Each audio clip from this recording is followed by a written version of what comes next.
Bonjour tous, je suis Martin Poirot et vous écoutez Émerdre, votre émission vivante consacrée au spectacle du même genre. Aujourd'hui, nous sommes à Rennes avec Inès Cassignol de la compagnie Sentimental Fool. Inès Cassignol, bonjour. Bonjour.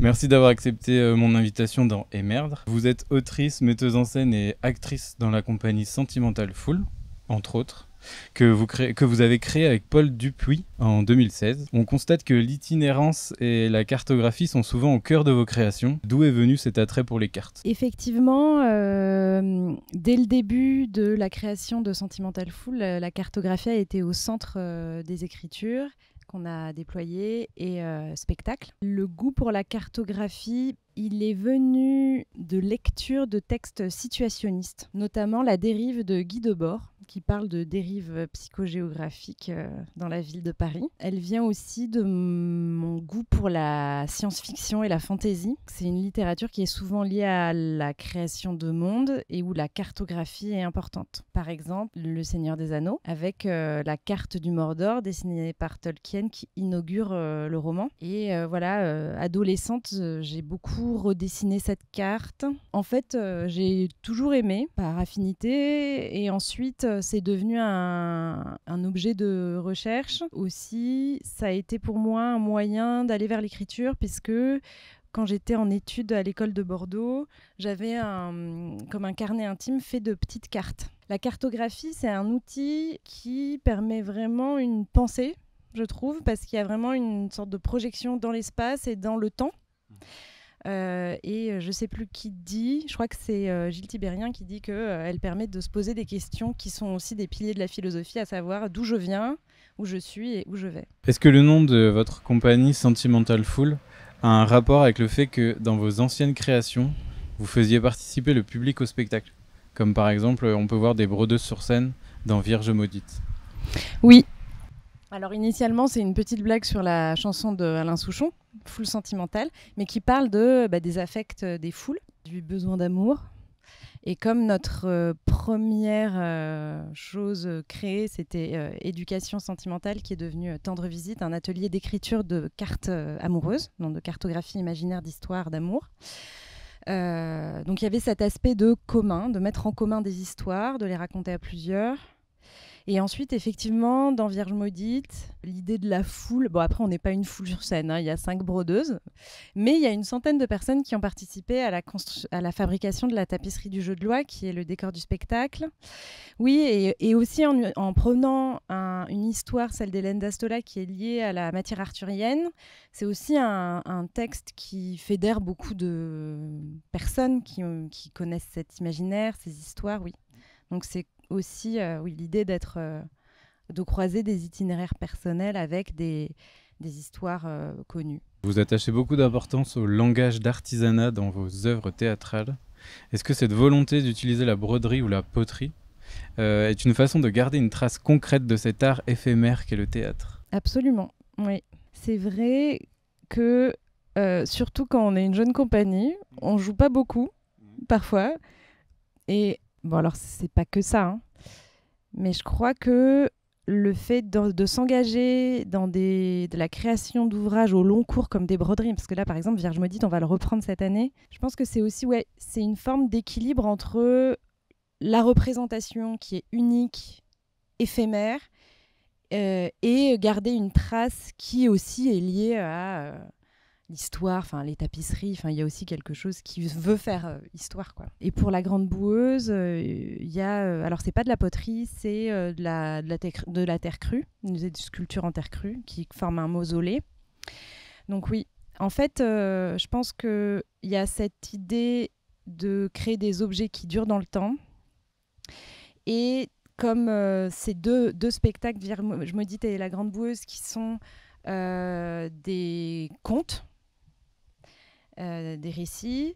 Je pense que j'avais aussi envie d'associer parole et geste. Et qu'il y ait une création plastique qui soit en quelque sorte la métaphore ou la prolongation de ce qui se dit dans la parole. Du coup, la dernière création, on vient d'en parler, c'est La grande boueuse. Ça s'intitule comme ça.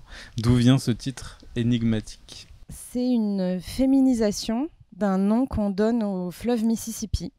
le grand boueux, The Great Muddy. On peut résumer l'histoire du spectacle ainsi.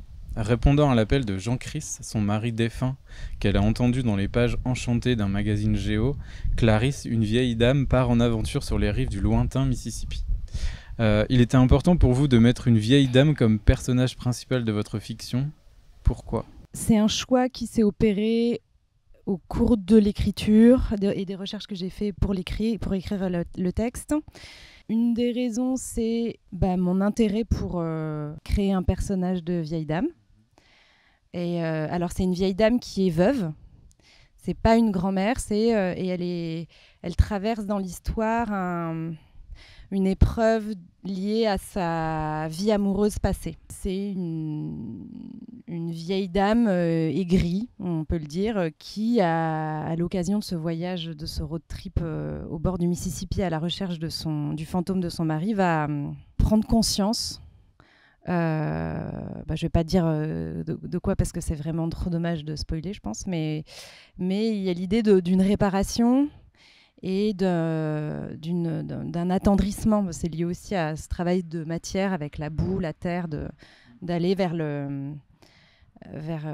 quelque chose qui est de l'ordre de la tendresse. Et comme c'est son dernier voyage, c'est aussi le désir de raconter une mort douce. Un intérêt aussi qui est lié à ma vie personnelle, parce que j'ai des amis qui sont âgés, et j'ai deux grand-mères qui ont été très importantes. Et effectivement, les rôles de vieilles dames, les vieilles dames sont sous-représentées dans la fiction. Et je trouvais intéressant de donner une place d'héroïne, entre guillemets, à une vieille dame.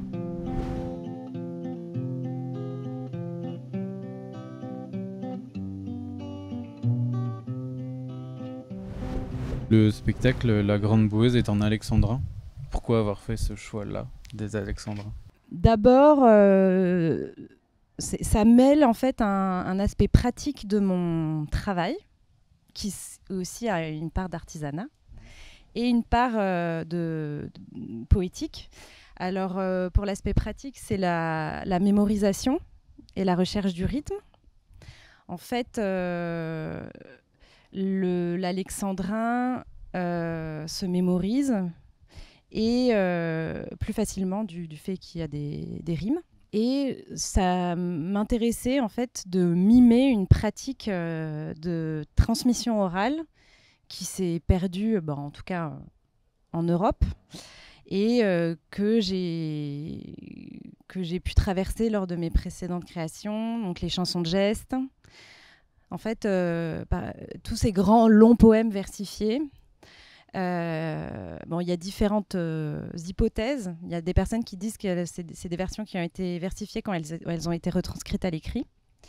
Mais il y a aussi des chercheurs et des chercheuses qui pensent que c'est que les aèdes ou les personnes qui racontaient les histoires disaient en vers avec des formules répétitives pour pouvoir les mémoriser, parce qu'il n'y avait pas l'imprimerie, il n'y avait pas l'écrit. Voilà. Donc en fait, ce rapport à la mémorisation et l'absence d'écrit me fascinant, je me suis amusée à faire cette expérience, qui n'est pas du tout la même parce que j'ai écrit le texte, de versifier. Et ensuite, en termes de contraintes et de genre, de poésie que ça amène, après l'alexandrin, c'est un vers assez long qui me permet parfois d'être proche d'une parole en prose. Je suis pas dans je souligne pas tout le temps les alexandrins. Ça amène aussi un rythme et un jeu, puisque c'est quand même une forme qui est aussi liée aux tragédies classiques, à la poésie française, style anthologie de Georges Pompidou, quoi. Il y a un peu ce truc. Et du coup, je m'amuse aussi à être un peu en décalage avec cette forme très classique et aussi assez masculine. Et de faire mes vers un peu à ma manière. Et puis pour moi, c'était aussi un apprentissage, parce que j'avais jamais autant écrit en alexandrin. Voilà, donc c'est un espace de jeu, d'appropriation et de recherche de musicalité aussi. Et est-ce que chaque création amène quelque chose à un apprentissage ? Alors pour Vierge maudite, la broderie, je la pratiquais déjà. Ok. Et là, pour la versification, enfin... Alors pour la grande boueuse, c'est le banjo que j'ai appris. C'est vraiment à la fois, autant je raconte l'histoire d'une vieille dame, mais c'est aussi le thème de la transmission est très important dans l'histoire. Et l'apprentissage aussi, puisque moi-même, je me présente comme une personne qui apprend d'un instrument et qui écrit un poème, limite, pour la première fois. Est-ce que le fait de jouer en extérieur, du coup, de s'imprégner de l'espace public, d'investir l'espace public, est aussi une manière de souligner cette transmission-là, en tout cas de donner du sens à ça? Exactement. Alors, le fait, et aussi d'avoir une voiture dans la scénographie, le but, c'était de rendre lisible le fait que, bon, déjà, il y a aussi le road movie qui est présent dans l'histoire, mais aussi de me montrer moi en tant que conteuse, poétesse qui circule pour raconter mon histoire. Et l'espace public, il permet aussi de déposer une histoire dans un espace et d'aller de souligner le fait que je vais à la rencontre des gens avec cette histoire-là. Ouais. On voit dans cette voiture où on fait l'interview, c'est un morceau de la scénographie avec du coup le mausolée en terre crue. Oui. Quel est le sens du coup de cette scénographie-là? Donc pour la voiture, c'est une voiture. Bon, ensuite, c'est aussi une ancienne voiture de la Poste. Donc l'idée du messager. J'ai quelque chose à vous, j'ai un message pour vous. Il est là, bon, de façon non, enfin c'est une lecture, c'est pas la première lecture qu'on fait, quoique. Par contre, c'est aussi une voiture qui me permet de porter les éléments constituants de ce mausolée en terre crue. Alors le mausolée, il est construit au fur et à mesure de mon récit. Donc il a été construit par l'association Terre-Terre qui est basée en Gironde et qui travaille sur la boue qui est en recrudescence dans l'estuaire de la Gironde, dans la Garonne et la Dordogne, mais aussi le bassin d'Arcachon.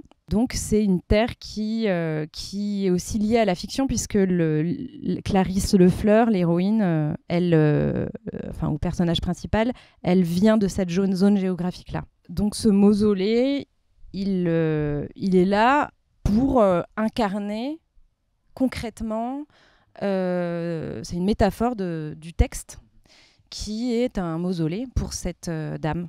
Et vous dites que narrer consiste pour vous à nouer des histoires existantes avec des lambeaux d'histoires imaginées. Et du coup, où est-ce que vous mettez le curseur entre réel et fiction dans vos créations? Alors ça dépend. Dans Vierge maudite, c'est une supercherie littéraire, comme on dit, donc c'est-à-dire que j'ai inventé des autrices et j'essaie de faire croire qu'elles sont vivantes. Donc il y a une forme de mythomanie, d'entourloupe, quoi. C'est un jeu littéraire. Après, il est spécifié que c'est moi qui ai tout écrit, mais le temps de la représentation, mon but c'est de convoquer des fantômes et d'inventer des autrices qui n'ont pas existé. Et dans La Grande Boueuse, c'est un travail de fiction, d'invention. La seule chose vraie, c'est que j'apprends le banjo, que je pratique toujours le banjo. Mais sinon, en tant que narratrice, dès que la représentation commence, pour moi, je suis dans la fiction. Il n'y a pas de rapport biographique ou autobiographique au contenu de l'histoire.